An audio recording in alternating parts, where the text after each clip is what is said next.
Hey, what's up, everybody? This is Feldon. Just wanted to come on here real quick and make a video. Some of the members in my Facebook group were asking about how to negotiate.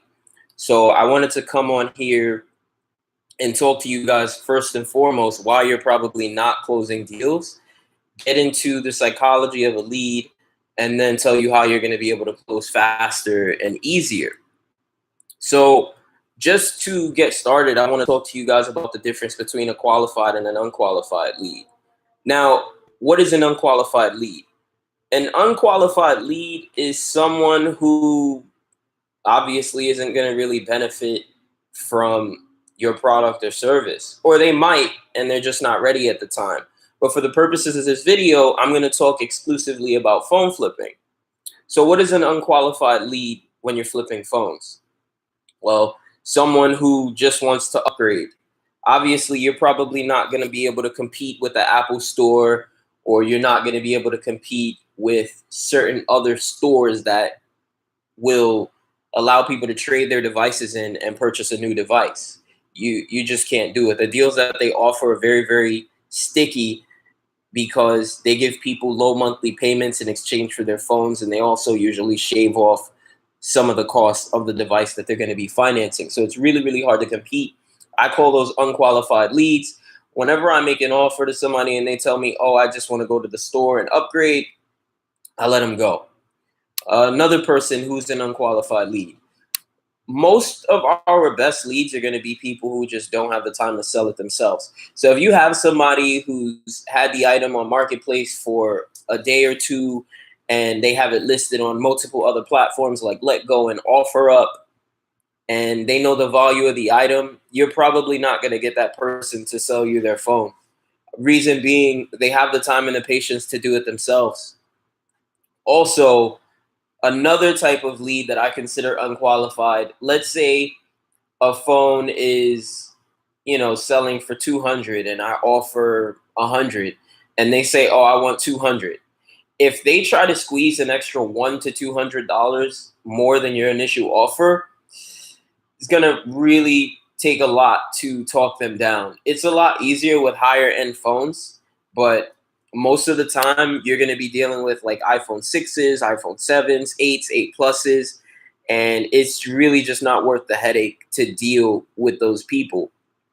Also, you want to make sure that you're asking questions before you make an offer. I've noticed that a lot of people, give me one second.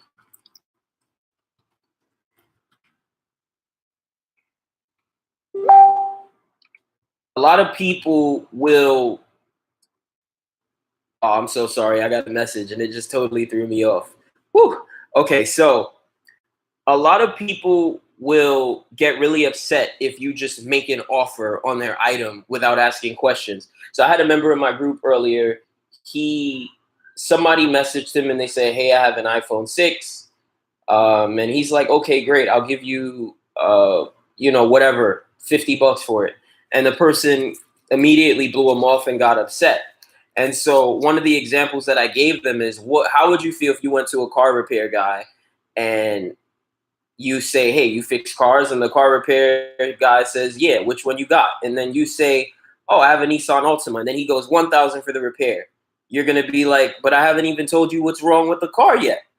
So you can kind of understand why someone would be completely pissed off if they message you trying to get a quote for a device and you just shoot a random offer without asking any questions. You're going to lose all credibility with that person because at that point, they're going to feel like you're trying to take advantage of them. And you just need to ask questions. How can you seriously make an offer on a phone without knowing the details? What if he just says, oh, it doesn't turn on? Now you're going to lock yourself into a price. So I highly recommend that if you guys are doing this, if you guys are just making offers to people once they tell you the kind of phone that they have, I recommend that you stop doing this because you're going to piss people off and you're going to lose a lot of business and you're not going to make a lot of money doing it that way. So I'm going to talk about qualified leads, and then I'm going to get more into the psychology of the lead and how you can negotiate better. I'm not really going to get into scripts. I'm going to get more into the mindset behind speaking to people and how you can influence people and win them over to your way. So a qualified lead is obviously just somebody who's motivated to sell. And like I said, for the purposes of this video, I'm focusing on phone flipping. But if you're in another industry like real estate or some other industry, this can apply to you as well. A motivated seller is a motivated seller. Those are usually qualified leads, but you still have to ask questions to qualify them. So most times these are people who don't have time to sell the item themselves. They may not know what the item is worth, so they just want to get rid of it. And they need cash for bills or rent. And another thing too, they might just be scared or frustrated with trying to sell it themselves. So they want to contact you, the professional. So there are a lot of motivations for people to sell items, and usually there's more reason for them to sell than not. So you just need to stop focusing so much on making offers and start analyzing and listening, because you're going to get more leads from both. You're going to get leads from qualified and unqualified leads, but you're going to get more. You're going to close qualified leads faster than you'll close unqualified leads. So you need to learn how to spend most time with qualified leads. And then next thing I wanted to talk about is stop giving up after the first no. If somebody says no to you and you give up immediately after they reject you once, you're not going to make any money. I work in sales. I typically call people like 5 to 8 times, leaving voice messages, getting answering services, sending emails before I give up once. Before I give up, I usually call a lot of times. And sometimes people hang up on me. I call them back, and eventually I close them.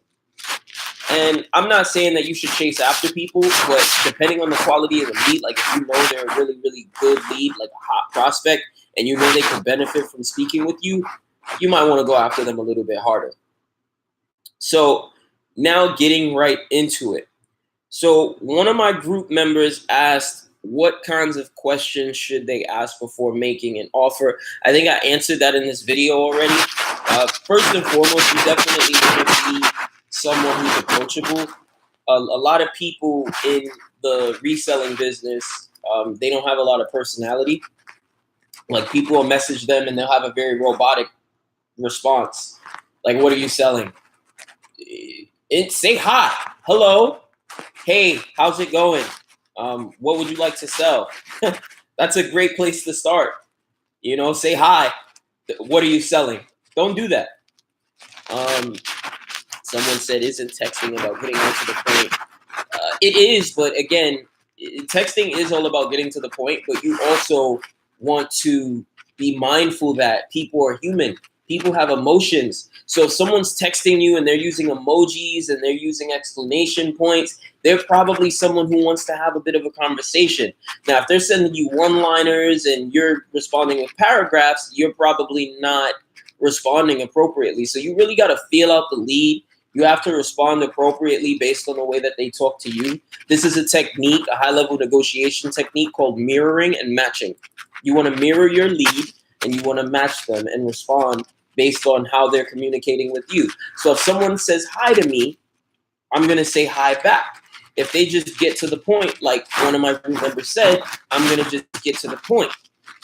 Now, someone also asked, how can I be more persistent without always saying the same responses, like after 3 or 4 no's, and keep the price that I want? Because you can't just keep going up in your offer. Right. So in response to that, I generally don't budge on my offer. And when I'm making counter offers, generally, I ask questions to get the lead to come down. So let's say, for example, someone wants to sell me an iPhone 6. And I make an offer, they don't like the offer. I'll say, I'll ask them how much they want it for. They'll tell me.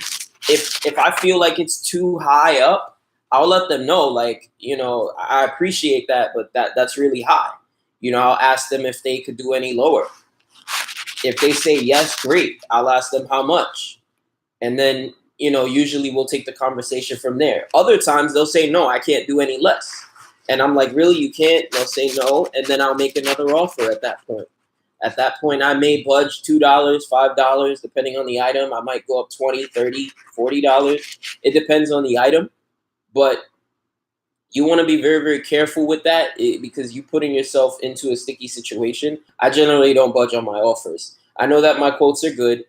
I usually appraise my items pretty accurately, and I make the offer to make the amount of profit that I want to make. And if the person doesn't want to take it, oh well, they can sell it themselves. The thing you have to understand is that when you're dealing with a qualified lead, most times you're their only option. So they really don't have a lot of wiggle room in terms of that. That's why I say qualified leads, they're generally only going to ask you to budge like 5, 10, 20 bucks. Qualified leads aren't really the people asking you to move $50 to $100. These are people who are just shopping around, messaging everybody in the world, trying to get a price and trying to figure out what the item is worth. So that's why they're messaging you. The ones that you lose, it's okay.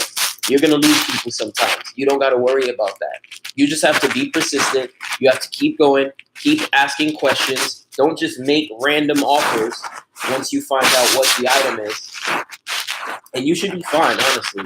Like if you just keep making offers and you stay in the conversation, it'll be okay. So I hope this was helpful. If you guys liked it, please drop a like, leave a comment, subscribe. I hope you guys like my Goomba wallpaper in the back. This is from Mario. I'm in my son's room right now. So yeah, I'll be posting more videos for you guys, and I'll talk to you soon. Peace.